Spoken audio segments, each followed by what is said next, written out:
En los capítulos anteriores habíamos estudiado los 6 primeros sellos. Sin embargo, había quedado en suspenso la apertura del 7º sello. Hoy vamos a ver este sello, el 7º sello, y vamos a estudiar las 4 primeras trompetas. Acompáñenme. Apocalipsis capítulo 8. Cuando abrió el 7º sello, se hizo silencio en el cielo como por media hora. Y vi a los 7 ángeles que están en pie delante de Dios, y les fueron dadas 7 trompetas. Y llegó otro ángel y se puso en pie junto al altar, teniendo un incensario de oro, y le fue dado mucho incienso para que lo añadiera a las oraciones de todos los santos, en el altar de oro delante del trono. Y el humo del incienso ascendió de la mano del ángel con las oraciones de los santos a la presencia de Dios. Y el ángel tomó el incensario y lo llenó del fuego del altar y lo arrojó a la tierra, y hubo truenos y voces y relámpagos y un terremoto. Y los 7 ángeles que tienen las 7 trompetas se dispusieron a tocarlas. El primero tocó la trompeta y hubo granizo y fuego, mezclados con sangre, y fueron lanzados a la tierra, y la tercera parte de la tierra fue quemada, y la tercera parte de los árboles fue quemada, y toda hierba verde fue quemada.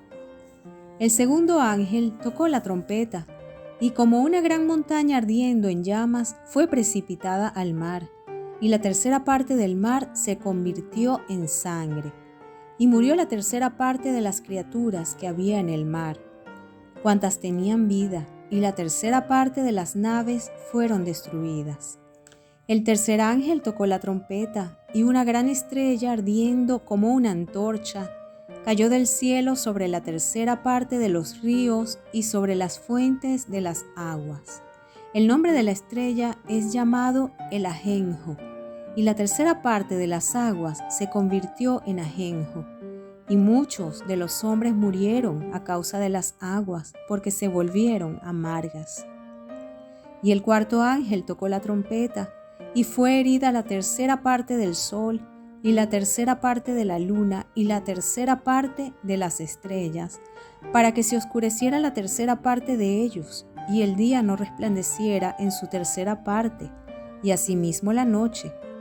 Y vi y oí un águila volando en medio del cielo, que decía a gran voz: ¡Ay, ay, ay de los que moran en la tierra, por causa de las otras voces de la trompeta de los 3 ángeles que están a punto de tocar! El relato de Juan introduce aquí un nuevo cambio de observación que deja la contemplación de los 144,000 sellados y de la multitud en la presencia de Dios, como lo veíamos en el capítulo anterior, para recibir ahora una nueva visión reveladora. El Cordero, Jesucristo, abría el 7º y último de los sellos, y el apóstol Juan observa que se hizo un silencio en el cielo como de una media hora. Y podemos observar aquí que hay un marcado contraste con relación a los 6 sellos que le anteceden. Anteriormente hubo explicaciones, hubo alabanza y adoración, hubo truenos, pero ahora hay un enorme silencio que viene a ser un preludio del incremento del juicio que Dios va a enviar al mundo. La calma que fue ordenada a los ángeles que se produjese en la tierra va a dar paso a la más intensa acción judicial de Dios sobre el mundo. La apertura de este 7º sello se producirá en la mitad de la última semana profetizada por Daniel. En este momento quedará invalidado el pacto firmado entre el anticristo e Israel, lo cual traerá consecuencias aterradoras sobre toda la tierra. Debe observarse que la apertura del 7º sello no trae plagas o juicios directamente, sino la presencia de los 7 ángeles con las 7 trompetas. Pero antes de entrar de lleno en el significado de cada trompeta, me gustaría detenerme brevemente en algo muy importante que el apóstol Juan relata, un tesoro escondido en medio de tantos juicios. Y es que mientras él miraba, vio como un ángel añadía incienso a las oraciones elevadas por nosotros, y éstas llegaban a la presencia de Dios como un incienso agradable. Cuando este texto habla de las oraciones de los santos, mezcladas con el perfume del incienso, no se refiere a los santos del cielo, sino a los santos de la tierra, a todos nosotros. El Nuevo Testamento llama a los cristianos los santos. El apóstol Pablo escribe a los santos que están en Roma, a los santos que están en Colosas. Eran gente normal, personas que habían creído, gente viva, no estaban muertos, pero seguían las enseñanzas de Jesús. Las oraciones que este ángel presenta ante el trono de Dios son nuestras oraciones y las oraciones de los creyentes del mundo entero. Pero, ¿de qué oraciones se trata? Ciertamente, como Jesús mismo lo dijo, no se trata de hacer vanas repeticiones como lo hacen los gentiles. De hecho, más le llega a Dios un clamor sincero. Nuestros gemidos muchas veces sin palabras o unas palabras que broten sinceras desde nuestro corazón. Pero quizá en algún momento usted hubiera podido tener dudas así como, ¿será que mi oración llega a algún lado? ¿Será que Dios me escucha?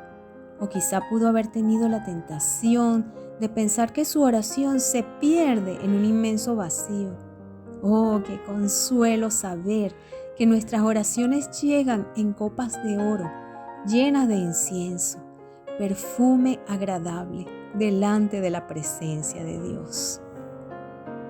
Bien, continuando con la visión, en el versículo 5, el ángel tomó el incensario y lo llenó del fuego del altar y lo arrojó a la tierra.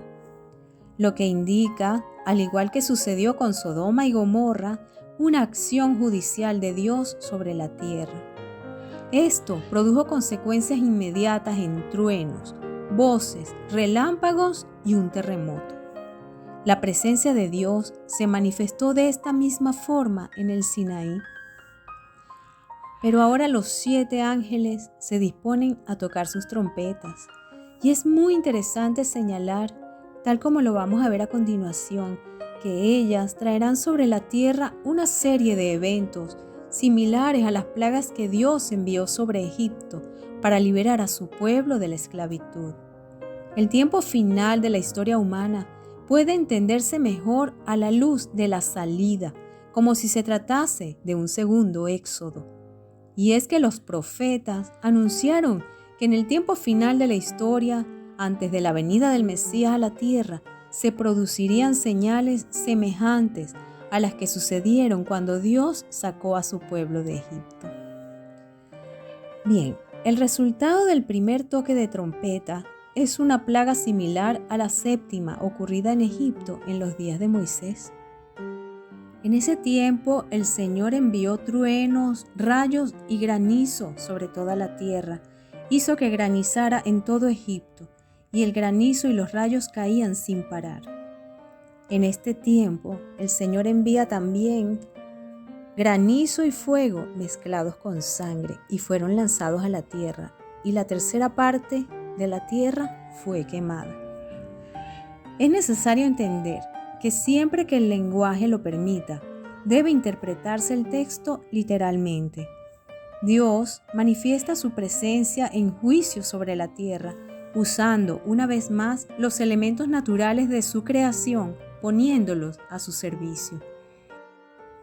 De nuevo, es necesario apreciar el traslado del mensaje profético del Antiguo Testamento a lo que Juan está describiendo en sus visiones.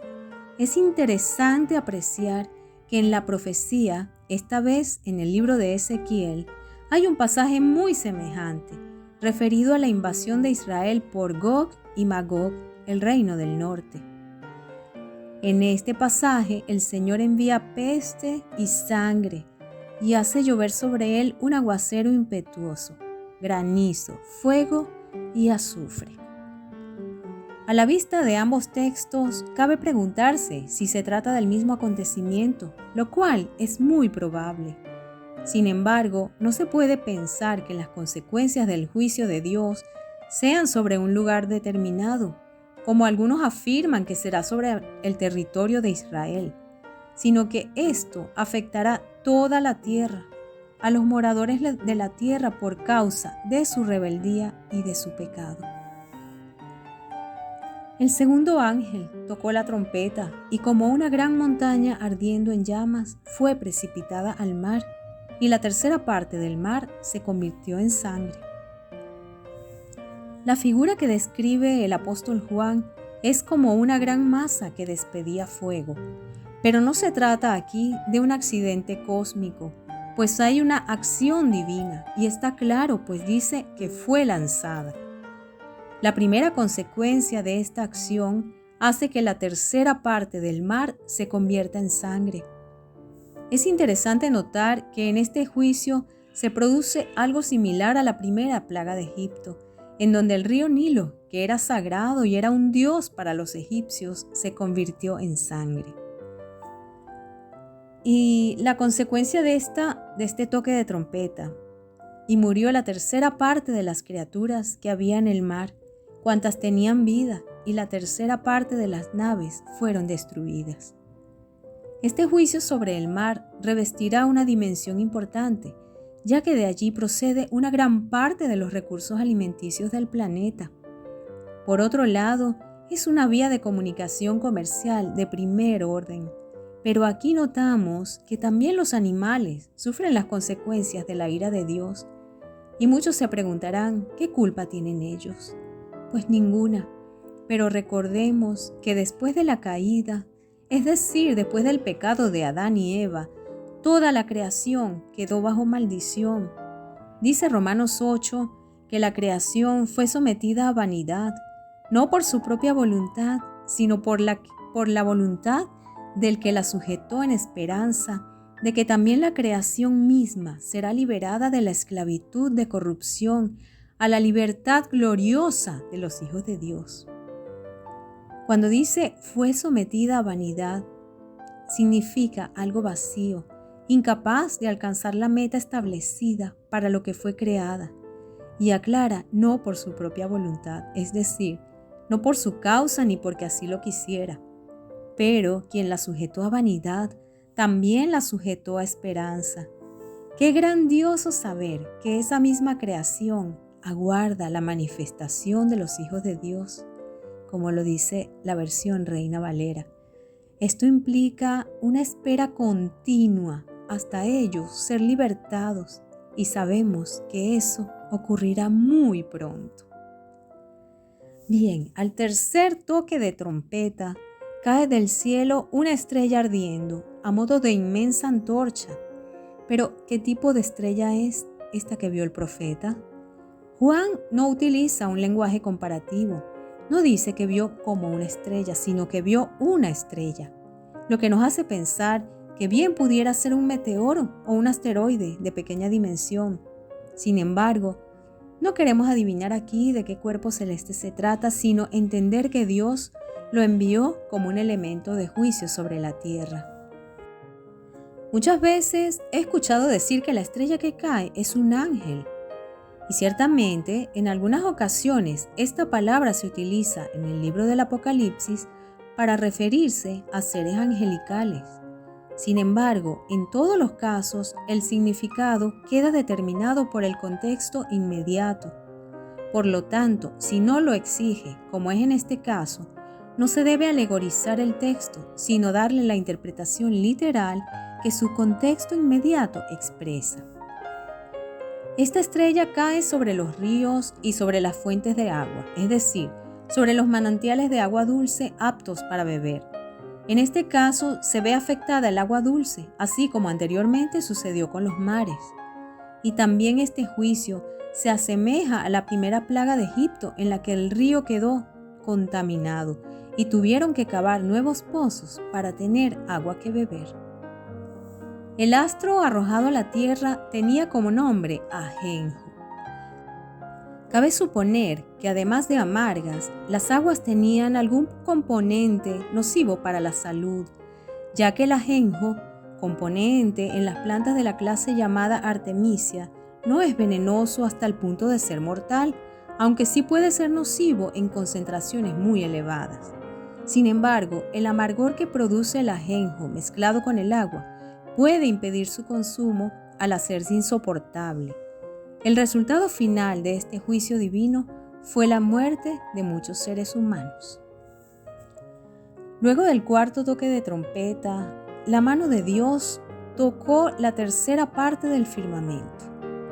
Juan usa un verbo aquí para expresar la acción divina que manifiesta la idea de golpear, afectar o herir.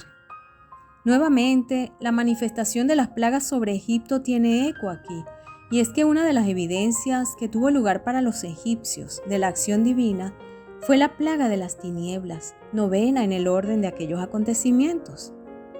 Al igual que para los egipcios, Dios está enviando una clara advertencia, un llamado al arrepentimiento, y a medida que pasa el tiempo, se verá que estos acontecimientos no son producto de la casualidad, sino una acción directa de Dios. Sabemos que la luz es un elemento vital para el hombre, para la agricultura, y en este caso, aunque no se apagará por completo, sufrirá una notable disminución, al igual que la luna. Estos acontecimientos fueron anticipados por Jesús en su discurso en Mateo 24. También fue anunciado por el profeta Isaías, aproximadamente unos 700 años antes de Cristo. Y también, por su parte, el profeta Joel lo anunció unos 800 años antes de Cristo. El doctor Francisco Lacueva, quien es un reconocido doctor y teólogo, lo explica de esta manera. A lo largo de la literatura profética de la Biblia se halla una superposición de planos en los que reaparece este sacudimiento cósmico, el cual tendrá su cumplimiento final al tiempo del gran juicio ante el trono blanco. Será entonces cuando los habitantes de la Nueva Jerusalén, en un universo transformado, a fin de ser el hábitat conveniente para los redimidos hijos de Dios, no necesitarán del sol, ni de la luna, ni de las estrellas, porque tendrán luz perpetua con la gloria de Dios reverberando en el Cordero. Cuando el Señor murió, el sol eclipsó sobrenaturalmente, y cabe aclarar que es imposible tal eclipse en luna llena. Eclipsó el sol para dar a entender que el juicio del mundo pesaba sobre Jesús. Pero al final el sol cesará en su luz, no para producir oscuridad, sino para dar paso al eterno sol de justicia que alumbrará a los hijos de Dios por los siglos de los siglos, mientras caerán las tinieblas eternas sobre los hijos de la noche, sufriendo así sobre sí mismos el juicio de Dios por no haber querido aceptar el juicio que Dios llevó a cabo en la cruz. Finalmente, una nueva visión se produce delante de Juan y la describe como un águila volando. En este caso, les voy a colocar varias versiones de este mismo texto, ya que la versión Reina Valera traduce como ángel, pero ya la Reina Valera contemporánea lo traduce como águila, así como la mayoría de las versiones. Y es que los manuscritos más antiguos utilizan la palabra águila. Y Juan observa esta águila volando, donde todos la pueden ver, y clamando de modo que todos la puedan oír. La ve en medio del cielo, precisamente en el cenit, que es el punto más alto en relación con quien mira, y se encuentra justo sobre la cabeza de éste. Sin embargo, lo relevante de la visión no se trata de si es un águila o es un ángel, sino del mensaje que le da a los moradores de la tierra. Y son tres potentes ay, los cuales, en el contexto hebreo, forman una expresión de superlativo absoluto, por lo que vienen a ser una advertencia del incremento del juicio de Dios contra los hombres rebeldes.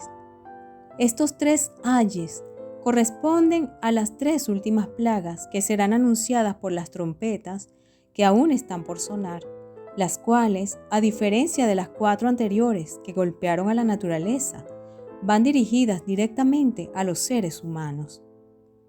El deseo de Dios es que todos los hombres procedan al arrepentimiento, pero como tenemos libre albedrío y Él no puede obligar a nadie, estos juicios caerán como consecuencia de la rebeldía y el pecado. Sin embargo, aún en medio de las más densas tinieblas, brillará una luz de esperanza de salvación para todo aquel que en Él crea y proceda al arrepentimiento. Pero no es solamente creer, como muchos dicen, yo creo en Dios. Dice Santiago que hasta los demonios creen y tiemblan, y los demonios no son salvos, los demonios no se van a salvar. ¿Tú crees que Jesús murió por tus pecados, tomando tu lugar y resucitó de los muertos para darte libertad y vida eterna? Entonces, la obediencia a su palabra será la mejor demostración de amor y agradecimiento que puedas darle. Dice Hebreos 5 que Jesús, habiendo sido perfeccionado, vino a ser autor de eterna salvación para todos los que le obedecen. Pero, mis amados, esto es solamente para los valientes, para aquel que cada día decida luchar contra la corriente del mundo, contra sus deseos pecaminosos. Mira, tendrás que dejar atrás todo aquello que te hace pecar y que te aparta de Dios para seguir y obedecer a Jesús. ¿Estarías dispuesto a esto? Yo te garantizo que si aceptas, quizá puedas perder algunas cosas en este mundo temporal, pero obtendrás una paz, un gozo sobrenatural y la certeza de que algún día verás cara a tu Salvador, quien podrá decirte, bien, buen siervo y fiel, sobre poco has sido fiel, sobre mucho te pondré. Entra en el gozo de tu Señor. Próximamente continuaremos estudiando el libro del Apocalipsis. Te invito a que sigas con nosotros y puedas entender los eventos que están por venir a la luz de la Biblia.